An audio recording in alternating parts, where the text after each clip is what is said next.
Hello, YouTube, Halo Wars fans and Creative Assembly. Welcome back for my response to the Halo Wars 2 beta that was unveiled at E3. Disclaimer, I am a PC gamer, so I have not actually tried out the game for myself yet. However, a number of individuals have uploaded excellent playthroughs, and I was able to glean some good information on the game off of these. This video is my thoughts based upon what I saw. I will do another one when the PC version of the beta comes out next year. So what are my thoughts? In the end, my conclusion comes to this. I think this game is well designed, and its potential at this point lies in pushing the envelope as far as Creative Assembly can. So, if that's all you need to know, then you've got my answer, up front. Now for the details. Let's look at the game and talk about what I liked. We start out with a command center, like before, and now it trains main infantry and scout vehicles. Wait! What? Creative Assembly! This was a great idea! Unlike the first game, this allows for easy rushes and means that a base is not completely helpless if all of its outer buildings are destroyed. Every base can produce rifle infantry now, and that's a good thing. I can see so much use for this change, and it opens up lots of new strategies. I can spam infantry from lots of little bases, opt for a combined arms approach coming out of a single base, or I can mix it up any way I choose. This model is decisively better than the first game, and I'm glad to have it. Moving on, the supply pads are the same, and now instead of reactors, we have energy costs. I like to call them power points, of course. No. But the tech level is upgraded in the main base, instead of in reactors on pads. I think that moving the tech levels to the main base is a good idea. It's on par with moving the main infantry to the command center. The reactors in the old game didn't really do much else besides provide tech levels and take up a lot of valuable space. A lot of people did complain about the power system, though, and Creative Assembly has said that they would improve it based upon the feedback. Myself, I can get used to this, and Creative Assembly posted their model for improvement, which I think is a good one. So I'm fine with logistics as they are. Next up, we see that the barracks now houses 3 infantry types, the flamethrowers, called Hellbringers, the Cyclops, and the Sniper unit. Every unit in here is better than in the first game. The flamethrowers in the first game were weak and underpowered, and really only useful against the Flood. The new unit, the Hellbringer, has 3 flamethrowers instead of 2, which increases both their damage output and their survivability. But even more importantly is the fact that they are strong against both infantry and buildings. One of the cardinal rules in designing units or buildings for an RTS is that the best ones are dual purpose. Making the flamethrowers tougher and giving them 2 uses instead of 1 is far superior to what we had before. The Cyclops is a new addition, and rather interesting and kind of enjoyable to watch. It's an anti-vehicle unit now, comparable to Hunters. But the way this thing moves makes me think of the Mantis from Halo 4 or 5. It looks like a precursor, or should I say, a forerunner. All joking aside, if the Cyclops retains either its heal ability or its strength against buildings from the first game, this will be an excellent design. Again, dual-purpose units. The Sniper is a completely new unit to the game. Snipers were generally lacking in the first game, except for Jackals, and the Jackals were more akin to sharpshooters, not true snipers. But now we have a long-range, cloaked unit, which adds a stealth mechanic. Halo ODST had a stealth mechanic too, which made it unique, and allowed for more strategies than just non-stop shooting. I'm glad to see it's in this game too. My other hope is that the Sniper's range will be at least twice as far as the main infantry, otherwise we really shouldn't be calling it a long-range unit. If snipers today are trained to engage at 1,000 yards, then how far will they be shooting in the future? Let's be honest. Next up, we have the Vehicle Depot. We see now that the Warthog is no longer a scout unit, instead it's the Jackrabbit, and the Warthog is a main vehicle. Instead of the Cobra, we now have a new vehicle called the Kodiak. The Wolverine and Scorpion, though, seem pretty unchanged, but the Kodiak is now a purely mobile artillery unit. Once this thing is deployed, it shoots really far. I like this new design, and I've seen it used many times in the playthroughs. Its long range alone makes it practical, as it can shoot vastly farther than any other unit I've seen. Combine this with stealth snipers to provide vision on the target, this could be a quite deadly combo. Taking to the sky, we still have the Hornet, and a new plane that looks like a forerunner to the Falcon from Halo Reach. This new plane, though, is a support and healing plane, not a real combat one. But it's good to have at least one support vehicle, and using an aircraft isn't necessarily a bad idea. I will, however, need to try it out for myself. The Hornet and the Vulture seem unchanged, but I've heard reports that Vultures die far too easily to ground infantry. The Vultures from the first game were super units, and therefore very hard to kill. This should remain the same. They should remain overpowered. The Spartans, on the other hand, now seem to be missing. Only one can be trained from the armory, at least in the beta, and a bunch of really good upgrades are also located in there. I haven't seen much use of the Spartans in playthroughs, but I'm very pleased with the upgrade system.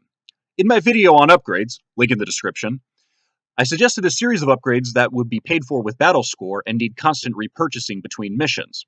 I do, however, realize that this is more suitable for the campaign and possibly even tournaments. But for skirmishes, though, the new upgrade system I saw in the beta is fantastic.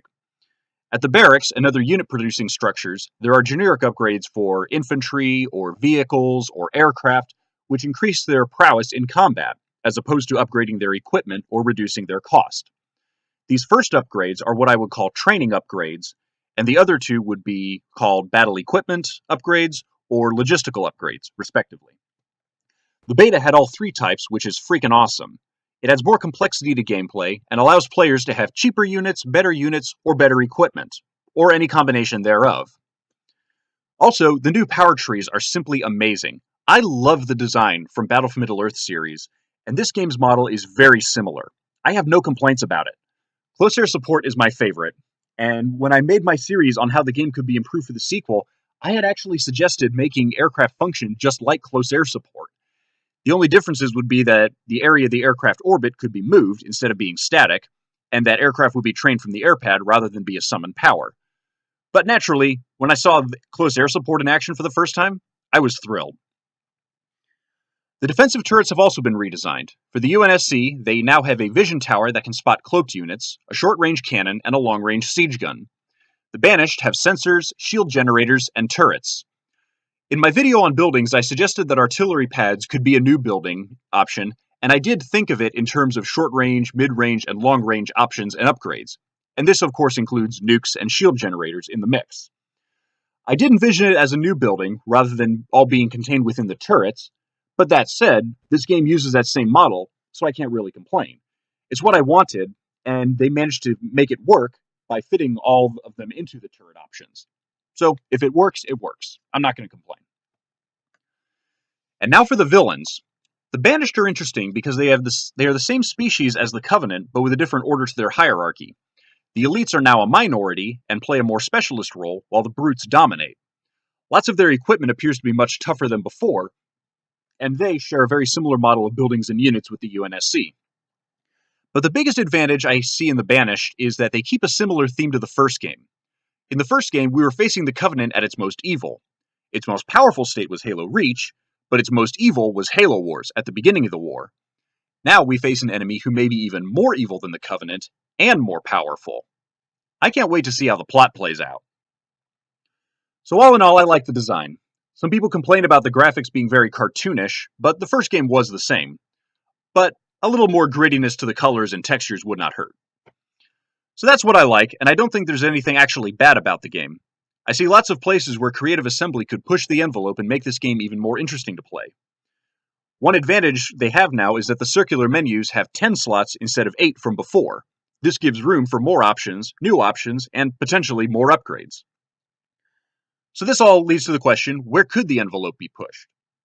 It has a lot to do with the upgrades, actually.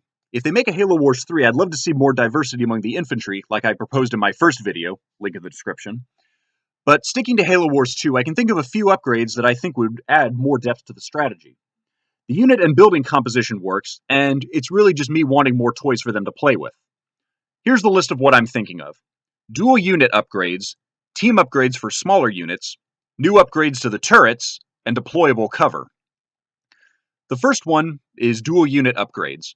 Just as units should be dual purpose, I like it when an upgrade affects more than one unit. The training upgrades do this already for attack and defense bonuses, but I would like to see some equipment upgrades do this as well. For the UNSC, I'd love to see the canister shell ability affect both Scorpion tanks and Kodiaks, and the grenade upgrade affect both riflemen and Hellbringers. For the Banished, I would love to see the grenade option for grunts also affect the suicide grunts. What I would do is I'd give the suicide grunts a passive ability called Grenade Frenzy. As the name suggests, when the suicide grunts are ordered to sacrifice themselves, they begin to throw grenades wildly at their target during their charge. Now imagine 6 to 8 suicide grunts throwing 3 grenades apiece at a unit while charging before blowing themselves up. The grenades soften hard targets that would otherwise survive the explosion. This would be freaking scary and quite powerful. If the target dies before the grunts explode, then their suicide charge would stop, like normal, and they can use that ability all over again. Moving on, I'd also like to see some team size upgrades for some of the smaller units. For both the UNSC and the Banished, sniper units would benefit from this the most. Currently, snipers, or elite rangers, are individuals with cloaking. I would have team upgrades where they become two-man teams of snipers, doubling their attack and survivability, and then adding two other cloaked members with short-range carbines for defense. For the UNSC, this would end up looking like a modern four-man SEAL team, and the elites would have a four-man squad that is culturally like anti-zealots. I'd also increase the size of the Hellbringer, Suicide Grunt, and Aircraft squads. For the Hellbringers, I'd add an upgrade where the 3 flamethrowers are supplemented by 2 assault troops, each armed with shotguns and hand grenades. This would reinforce their anti-infantry and anti-building role at close range, whereas in the open, riflemen have the advantage because they are a mid-range unit. Shotguns, flamethrowers, and hand grenades are murderous at close range and very popular Halo weapons. So I want to put them all together into a single squad. For the Suicide Grunts, I would want this squad to be upgradable to be the biggest squad size in the game. Having 12 to 15 Suicide Grunts per squad would be quite terrifying, especially with Grenade Frenzy ability, but it would also mean that the squad wouldn't be used up completely in a single attack, and could be used 2 or 3 times before being wiped out. If there is a heal ability for the Banished that replenishes dead troops, that would benefit this squad a lot as well. And lastly, I'd still love to see the aircraft trained in pairs or to have 2 fighters per squad. Wingmen are very important in dogfighting, especially for the famous Thatch Weave maneuver. And of course, who can forget that epic air battle in Halo 3? I want more planes in the sky. In my videos on units and buildings, I talked about the utility of deployable cover rather than relying only on the environment. I would like to see that as an option in this game. Maybe the base turrets could have an upgrade that allows them to be garrisonable, or maybe have deployable cover as a precursor to deployable turrets. There are a few ways to work this in. And speaking of turrets, I would also love to see some left-hand side upgrades for the turrets on bases. Maybe they could add canister shell for close-range guns, or EMP attacks for the shield generators. I'm sure there are some imaginative ideas out there along those lines. So those are my thoughts, fleshed out, on how Halo Wars 2 can get even better than it is now in the beta. These ideas can be added onto the game as it currently is, without having to restructure the base gameplay. I'm excited for the upcoming release on PC, and I wish Creative Assembly the best of luck. See you all then.